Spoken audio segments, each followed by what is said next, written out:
Bien transmettre.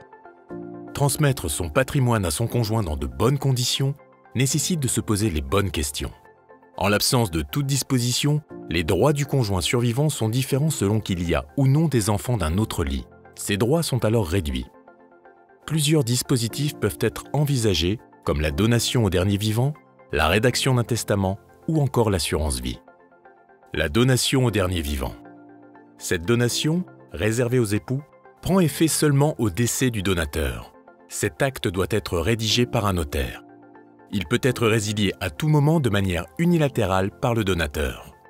Le conjoint survivant peut opter pour un quart en pleine propriété et 3/4 en usufruit, ou 100% en usufruit ou la plus large quotité disponible en présence d'enfants.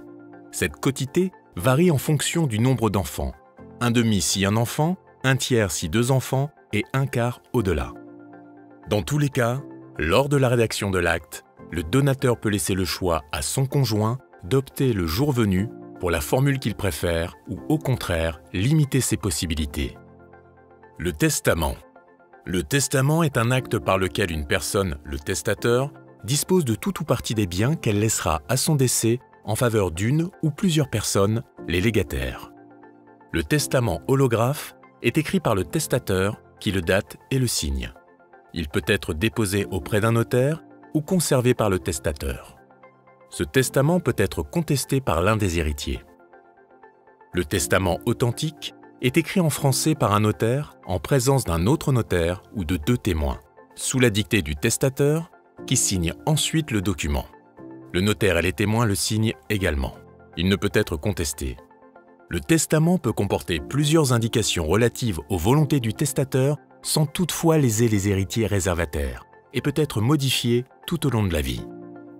L'assurance vie. Les contrats d'assurance vie prévoient le versement d'un capital à un ou plusieurs bénéficiaires au décès de l'assuré. Il est donc conseillé de bien remplir la clause bénéficiaire en fonction de vos objectifs. Ces contrats n'entrent pas dans la succession de la personne décédée. Ils vous permettent d'améliorer la situation de vos proches, y compris de ceux qui ne sont pas vos héritiers réservataires, concubins, partenaires de Pacs. L'autre intérêt de l'assurance vie réside dans son traitement fiscal. Si vous alimentez vos contrats avant 70 ans, ils peuvent être transmis aux personnes souhaitées sans aucune taxation, pour un montant de 152 500 € maximum par bénéficiaire. Au-delà de ce montant, la taxation sera bien inférieure aux droits de succession puisque limitée à 20%, dans la limite de 852 500 €, puis à 31,25% au-delà de 852 500 € par bénéficiaire, quel que soit le lien de parenté entre le bénéficiaire et l'assuré. Après 70 ans, les avantages successoraux demeurent attrayants.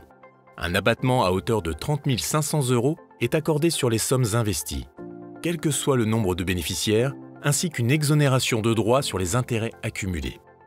Quelques règles à retenir. Anticipez la transmission de votre patrimoine. Demandez conseil à un notaire. Profitez des dispositifs fiscaux en vigueur.